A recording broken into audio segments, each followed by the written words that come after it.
За сайн байцгаана уу. Өглөө өдөр орой минь хүү ба бэрсийн нүдлийнхэн маань болон арилжаа сонирхох залуустай энэ өдрийн мэндийг хүргэе. За өчигдөр би нэг оролт хийсэн. За ер нь бол ойр алтыг айгүйх харж, айгүйх шинжилгээж, айгүйх оролт хийж туршиж байгаа. Ер нь бол тэгтээ зарим тохиолдолд Монгол мөнгөөр сая төгрөг хийх өдрөө байгаа. Зарим тохиолдолд ер нь бол нэг 10-20 доллар алдах үе байгаа. Ер нь дандаа багаар 10-20 доллараар ер нь бол 100-200 болгоё гэсэн зорилттой өдөртөө арилж яаж байгаа. За тэгсэн чинь би ийм шинжилгээ хийсэн өчтөр. За энэ маань болохоор алт байна. 1 цаг дээр эхний тооч. За 2 дахь, 3 дахь, 4 дахь тооч, 5 дахь тооч, 6 дахь тооч гэд айгүй олон тооч хийсэн байгаа. За тэгснээ заяа. Энэ нь болохоор 1 цагийн шинжилгээ. 15 минутын дээр болохоор энэ ханш маань эхлээд энд явж исэн. За эндээс дэш өгсөөд унаад энэ яроолоос итэл чадаагүй дэш өгсөөд тэгэнгүүтээ энэ дотроо ингээ рейнж явж исэн. 15 минутын дээр рейнж явж исэн. Тэгэнгүүтээ энэ ингээ доошоо ирээд энэ дууг нэг юм зүү гараад ликвидити хамсан бааз. За энэ зүү маань энэ доор байгаа энэ хоёрынхоо ликвидитиг авч чадаагүй. Тэгэхээр би юу гэж харсан бэ гэхээр за дахиад энэ доор байгаа энэ хоёр ликвидитиг ирж авнаа. Энийг авч чадаагүй. Энийг ирж авах юм байна. Тэнгүүт энэ 5 дахь тоочн дээрээс 1 минутынхаа шинжилгээг гаргаж ирээд харж агаад. За ханшийн хөдөлгөөний тухай үед яг энд ирж исэн. Тэнгүүт нь хүлээж агаад энд ийм хоёр ликвидити хост орой үлдээлээ. Тэрнийхээ ликвидитиг ирж авлаа. За тэрнийхээ ликвидитиг ирж авахт нь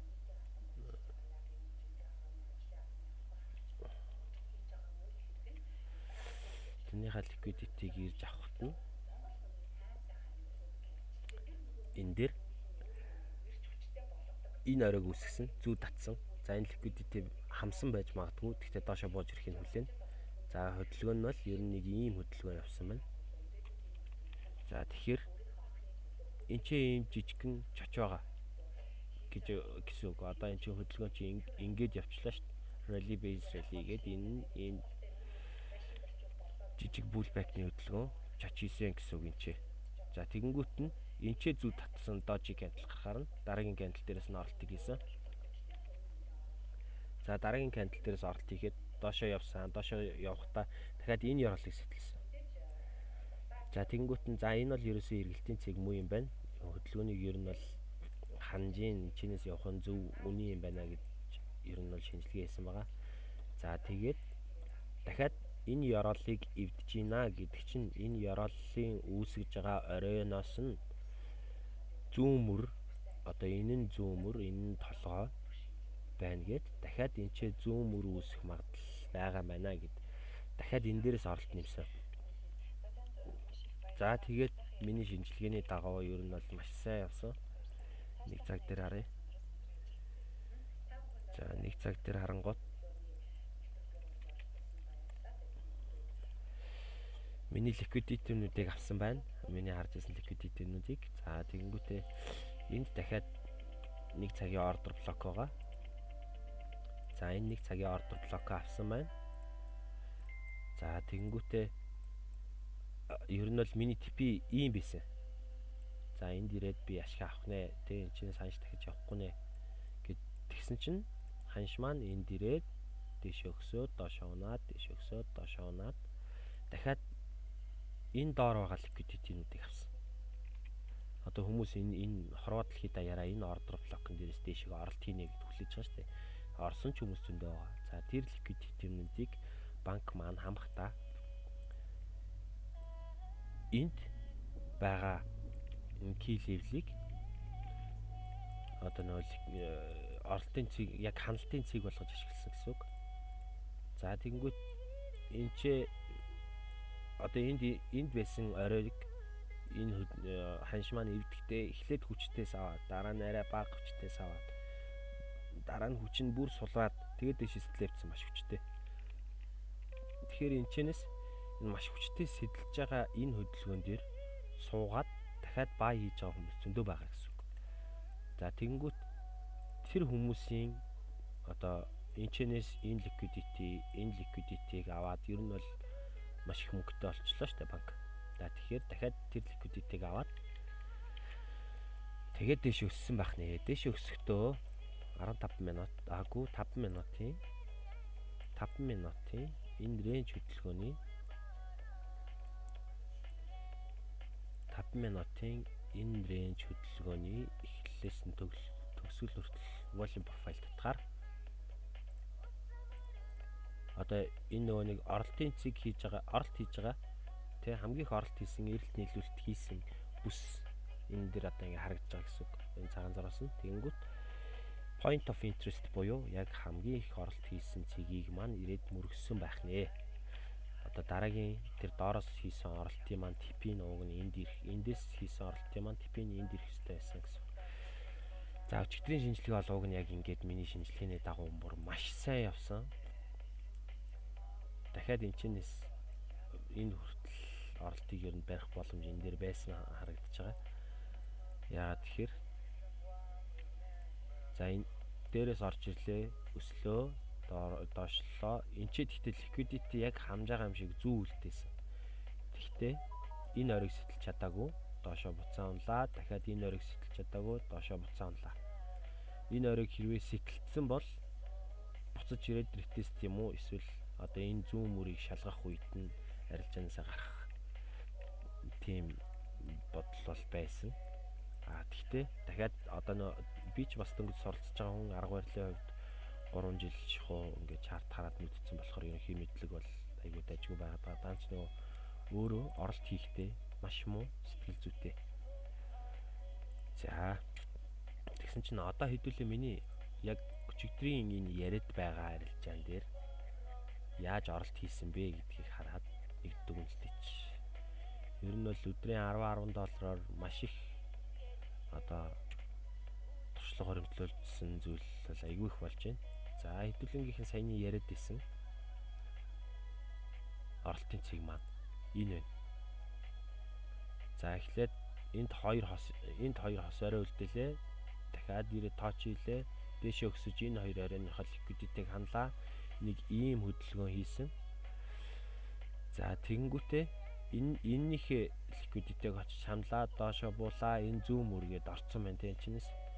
Тэгээд доошоо буугаад ирэхэд нь энд ихний TP-ийг нөгөө нэг TP салах цэг маань энд байсан. За TP салсан, бий болгосон. Тэгсэн чинь энэ дээр нэг алдаа гарсан. Одоо энэ Discord group байна л да нэг. Энэ Discord group дээр нэг гар лайв хийжсэн.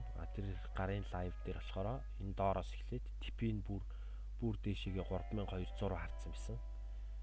Тэгэнгүүт за ер нь бол ханш те яаж ч хөдөлж магадгүй, миний зөвч байж магадгүй, тэр хүний зөвч байж магадгүй. Гэхдээ ер нь бол би сэтгэл зүй муугасаа болоод итгэл алдарсан те. За чи сайн явахгүй байж магадгүй байна. Ер нь явахгүй хаа. Энэ хүн ингэж харж байгаа юм чинь мэдээж мундаг хүн лайв хийж байгаа гэдэг бодол төсөөлтөрсөн. За дээшээ за тэнгуут энэ чи яг миний TP нэгийг аваад дээшээгээ эргээд retest хийж эхэлсэн. Тэнгуүтээ энд байгаа бүхэл зооныг одоо энд байгаа бүхэл зооныг энд ирээ шалгаж эхэлсэн. Тэгтээ шалгахдаа энчээ байгаа order block-ыг одоо энийг энэ зүү татсан sweep хийсэн candle шүү дээ. Энэ candle бол ер нь бол order block гэсэн үг. За энэ order block-ыг ирж аваад тэгээд доошоо явж эхэлсэн. За тэгээд доошоо явахт нь юу болсон бэ гэхээр энэ чинь эхлээд би зөгцсөн. Тэгээ миний энэ дээрээс орсон оролтууд ямар ч хамаагүй болцсон гэсэн. За энэ чинь сэрээ би зөхиод тэгтэн за энэ ер нь бол яг одоо энэ order block-ыг авсан юм байна. Дахиад энчээ дахиад ийм том order block байгаа юм байна. Тэр order block-осоо одоо явах гэж байна гэдэг мессеж аваад энчнээсээ маш хол хардсан байсан болохоор full margin-д ч эхэлсэн. За full margin-даад хамгийн чухал нь намайг энчээ зүү татаад гаргайцсан. Миний full margin-сэн $120 яг энэ цэгт ирээд бүгд шатсан. Тэрний дараа ханш маань ингээд доошоо яг явдаг жумаараа яваад хүрдэг газраа хүрсэн байх нэ. За тэгээд миний яг оролт хийсэн $120 маань бол ер нь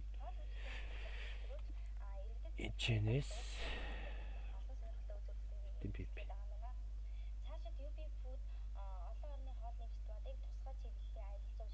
Энд чинь бүр юу вэ? 750 пип биш. 750 пип явахад за нэг 3000 орчим доллар болох байсан баг. За тэгээ тийм хэмжээний мөнгийг зөвхөн нэг хүний арилжааны сетап хараад тэгээ эсэлээ те зүгээр ууг нь бий болох цэг нь энд яг энэ дээр байхад эсэлийг бүрийн доор биегээ энэ доор авчирсан өөртөө итгэлгүй болсон. Тэгэнгүүтээ тэр хүний арилжаанд одоо тэр хүнд ямар ч буруу өгөх тийм сэтэл бол надад алга. Өөрөөсөө цэвэр болсон юм. Тэгтээ өөрөө шинжилгээгээ хийгээд чадчих байгаа болвол энэ хөдөлгөөн ингээд доошоо ирээд энд ирж хэрээд чиний бие энэ дээр байхад энэ доор ингэж авчирч тавиад те одоо энэчнээс эхлээд ирсэн мөнгөө бүгдийг алдаад чадаад болоод хүлээгээд тавьчихсан бэжиж зүгээр тэг төгрөгний ашиг алдагдал авах айсан тэр сэтгэл зүй байна л да. Одоо энэчнээс орсон оролтоо энд би тавьчвал ядаж нэг $20 надад хэрэгтэй гэж бодсон. Тийм тэнийг бодлоос болоод биегээ яг энэ биш энд тавьсан. Тэнгүүт нөгөөх маань ийм том дэшээ SVP гарч ирчээд доошоо engulfing candle гарсан. Engulfing candle гарангуут нь энэ чи дахиад явах гэж байна гэд тий одоо доошоо баахан оролт хийсэн. Тэгээ нөгөөх маань энэ дээр ирээд маржин ханаад доошоо яваад гисэн. За тэгэхээр энэ чинээс ер нь бол өөрийнхөө шинжилгээнд л итэг хүний бити хэрвээ зүгээр хараад яг тий санаа сэтэл аваад дагаж арилжаад болдог бол хамаагүй. Наад шиг ингээд өөрөө шинжилгээгээ хийчихэд хүний үгэнд ороод за энэ явахгүй юм байна гэд өөрийнхөө бодлыг сарниулдаг. Тэр бол хамгийн байж болохгүй асуудал юм байна шүү гэдгийг ер нь бол ойлгож байгаа. За тэг өчигдрийн арилжааны байдал нэг юм байна да. Гэхдээ өчигдрөл арилж байгаа дансааш таснаас хойш тэгж арилж гээгүй. Энэ доор ирээд энд тооч хийгээд дахиад ийм үйлдэл хийгээ. За одоо дэшээ явах гэж байна гэдгийг нэг нь бол би харж ирсэн, мэдчихсэн. Гэхдээ данс байгаагүй. За тэгэхэд нэг иймэрхүү л арилжаа хийлээ өчигдөр.